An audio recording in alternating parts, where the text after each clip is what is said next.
Assalamualaikum warahmatullahi wabarakatuh. Perkenalkan, nama saya Dini Individuani dengan NIM 2022-030304. Di sini saya akan menjelaskan tentang fitur inovasi untuk menyelesaikan suatu permasalahan kesehatan pada anak usia sekolah sebagai salah satu penugasan dari mata kuliah Sistem Informasi Keperawatan dengan dosen pengampu UNAS Abi Rashid, S.Kep, M.Kep, SP.Com. Baik, saya akan menjelaskan tentang isi permasalahan terlebih dahulu. Anak usia sekolah merupakan sasaran strategis dalam pelaksanaan program kesehatan. Selain jumlahnya yang besar, yaitu 25% di antara jumlah penduduk, anak usia sekolah juga merupakan sasaran yang mudah dijangkau karena terorganisir dengan baik. Permasalahan peserta didik di tingkat SD umumnya berhubungan dengan kesehatan individual, seperti ketidakseimbangan gizi, kebersihan gigi, dan diare. Masalah lainnya yang menyangkut kesehatan anak usia sekolah adalah kurangnya pencatatan situs kesehatan anak setiap tahunnya, yang mana ini adalah suatu hal yang harus ada untuk mengetahui perkembangan status kesehatan pada anak usia sekolah tersebut.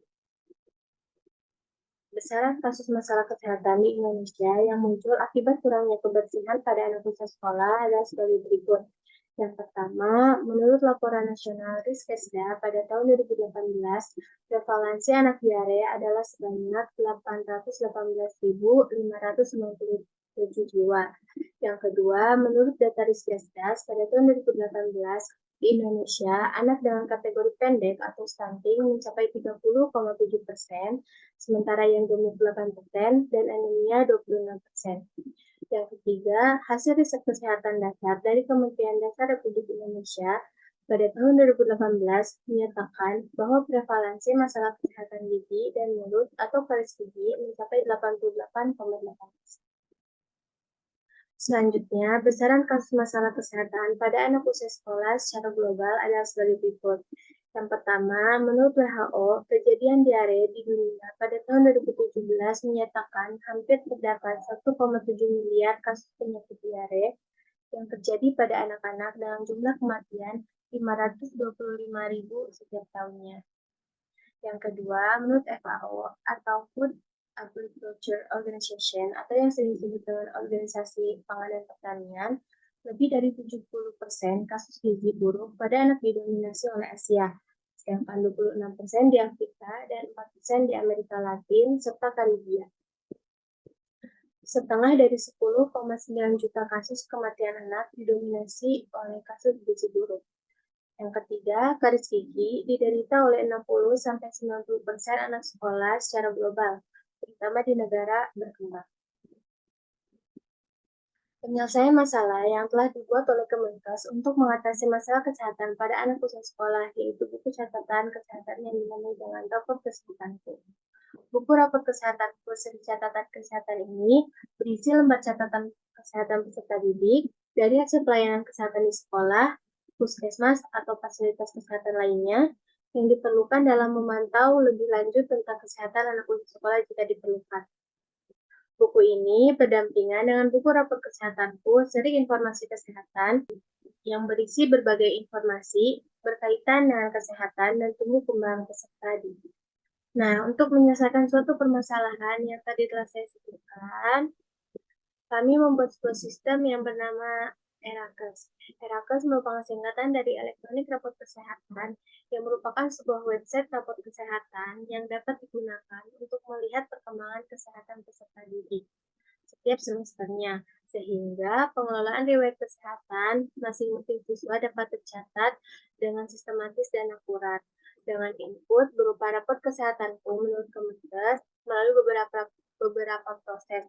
Yang pertama itu pengambilan data pemeriksaan melalui kuesioner, mulai dari riwayat kesehatan anak, riwayat imunitas, riwayat kesehatan keluarga, gaya hidup, kesehatan reproduksi, kesehatan mental emosional, dan kesehatan intelijensia.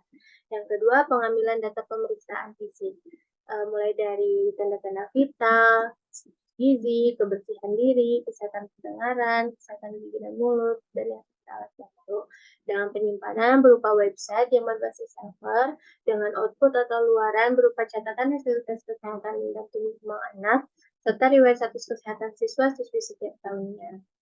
Berikut adalah desain dari website ERAKES kami.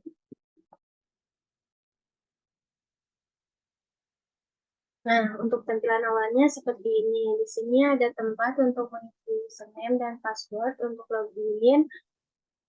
Lalu ini adalah tampilan login-nya. Selanjutnya, tampilan umumnya seperti ini. Ada penjelasan tentang apa itu Erakas. Nah, jika kita lihat di atas ini ada icon user. Nah, ada 3 pengguna yang bisa mengakses Erakas ini. Yang pertama itu ada admin, yang kedua ada PJUKS sekolah, yang ketiga ada petugas kesehatan. Nah, di sini nanti jika kita login sebagai petugas kesehatan, maka akan ada keterangan di sininya bahwa kita login sebagai petugas kesehatan. Nah, jika Anda memiliki pertanyaan atau kendala, kita bisa mengisi formulir yang diberi tanda panah di bawah ini. Lalu, jika kita klik di sana, maka akan muncul tampilan seperti ini. Ini merupakan formulir layanan untuk pengajuan. Yang pertama, kita mengisi alamat email terlebih dahulu, lalu mengisi perihal atau masalah yang ingin diajukan, lalu mengisi tipe pengguna sesuai dengan posisi kita, lalu detail permasalahan, dan yang terakhir lampiran. Lampiran ini nantinya akan menjadi bukti pendukung tentang masalah yang kita ajukan. Lalu klik kirim, maka formulir ini akan terkirim langsung ke admin. Selanjutnya, kita ke menu. Di menu, jika kita klik garis 3, maka akan muncul 4 poin. Yang pertama itu ada data sekolah, yang kedua data hasil pemeriksaan, yang ketiga data statistik, dan yang terakhir ada materi edukasi. Kita bahas dulu tentang data sekolah.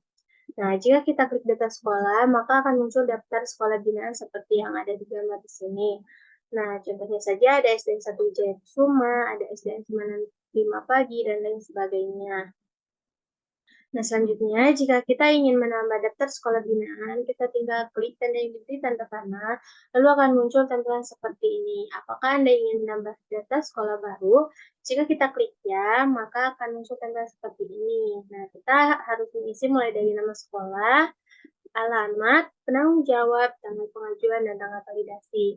Lalu kita klik simpan, maka otomatis sekolah ini akan masuk ke daftar sekolah binaan.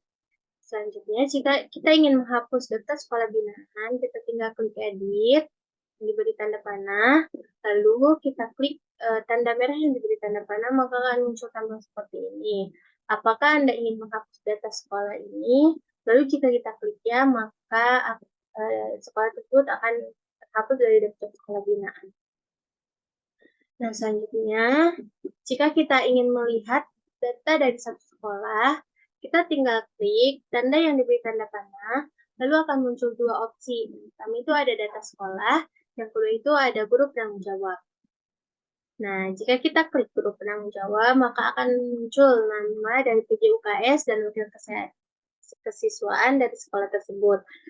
Selanjutnya, jika kita ingin melihat data sekolah dari satu sekolah, misalkan SDN 1 Wijaya Kusuma, kita tinggal klik tanda yang diberi tanda panah ini, lalu akan muncul nama-nama siswa-siswi mulai dari kelas 1 sampai kelas 6 di sekolah tersebut. Nah, contohnya seperti ini. Jika kita ingin melihat data dari satu siswa, maka kita tinggal klik tanda yang diberi tanda panah, lalu akan muncul 3 opsi.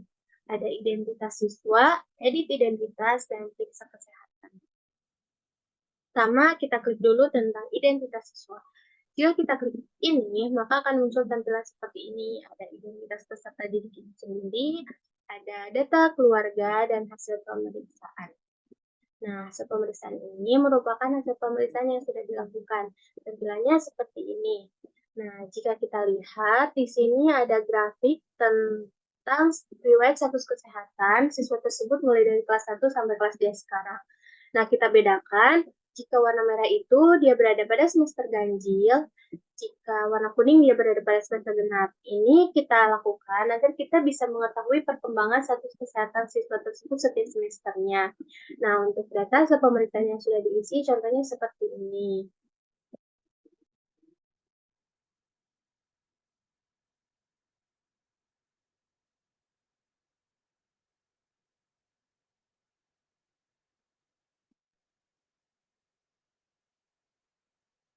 Nah, di halaman terakhir itu ada 2 opsi, ada cetak dan unduh sesuai dengan keperluan kita.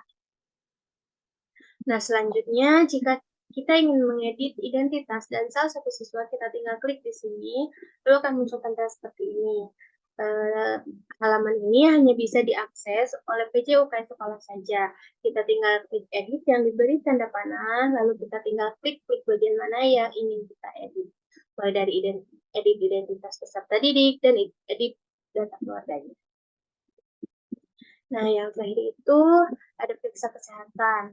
Nah, periksa kesehatan ini merupakan formulir pemeriksaan kuesioner dan pemeriksaan fisik pada salah satu siswa yang belum terisi. Nah, ini hanya bisa diakses oleh petugas kesehatan demi keakuratan dari hasil tes tersebut. Contohnya seperti ini, ada riwayat kesehatan anak, riwayat imunisasi, riwayat kesehatan keluarga, gaya hidupnya, kesehatan reproduksi, kesehatan mental emosional, kesehatan inteligensia, dan ini pemeriksaan fisiknya mulai dari tanda-tanda vital, pemeriksaan status gizi, pemeriksaan kebersihan diri, pemeriksaan kesehatan penglihatan, pemeriksaan pendengaran, pemeriksaan kesehatan gigi dan mulut, lalu pemakaian alat bantu. Nah, untuk catatan kesimpulan nanti pemeriksaan ini, nanti kita mengisi keterangan kondisi sesuai dengan hasil tes yang telah kita lakukan. Apakah siswa itu merupakan siswa penanganan khusus, apakah siswa itu beresiko, atau sehat, atau bugar. Nah, jika siswa itu berada pada penanganan khusus atau beresiko, kita bisa memberikan sebuah rujukan pada rumah sakit. Nah, kita tinggal klik di sini. Jika siswa itu perlu rujukan, maka kita tinggal klik tanda di sini, lalu kita beritahu tanggalnya itu kapan. Nah, setelah selesai semuanya diisi, kita klik simpan, lalu akan muncul tampilan seperti ini, yang menandakan bahwa kita telah mengisi pemeriksaan tersebut. Nah, selanjutnya balik lagi ke menu. Di menu poin kedua itu ada data hasil pemeriksaan. Nah, data hasil pemeriksaan ini merupakan data riwayat status kesehatan dari satu sekolah. Contohnya saja, jika di sini kita klik SDN 1 Wijaya Kusuma, maka akan muncul tampilan seperti ini. Ini adalah besaran status kesehatan siswa-siswi di sekolah tersebut, mulai dari siswa penanganan khusus, siswa beresiko, siswa sehat, dan siswa bugarnya. Lalu selanjutnya poin ketiga itu ada data statistik. Nah, data statistik ini merupakan data status kesehatan sekolah-sekolah yang berada di satu kota. Contohnya saja, jika di sini kita pilihannya adalah Jakarta Barat, maka akan muncul sekolah-sekolah yang berada di Jakarta Barat dengan status kesehatan siswa-siswinya. Contohnya seperti ini, ada SD 1 Wijaya Kusuma, SD Semana 5 Pagi, dan lain sebagainya. Dan yang terakhir, poin terakhir itu ada materi edukasi. Contohnya di sini edukasinya berupa kesehatan lingkungan sekolah. Ada materinya ada berupa video, ada berupa PDF, dan PPT. Nah, ini kita lakukan agar mengedukasikan kepada siswa-siswi yang dilakukan oleh petugas kesehatan maupun PJ UKS sekolah itu akan tetap sama meskipun sekolah-sekolahnya berbeda. Contohnya saja, sekolah A yang berada di kota A dan sekolah B yang berada di kota B itu pengedukasiannya akan tetap sama. Nah, selanjutnya untuk tampilan logoutnya seperti ini. Jika kita klik ya, maka akan muncul tampilan seperti ini. Baik, terima kasih. Sekian yang dapat saya sampaikan. Wassalamualaikum warahmatullahi wabarakatuh.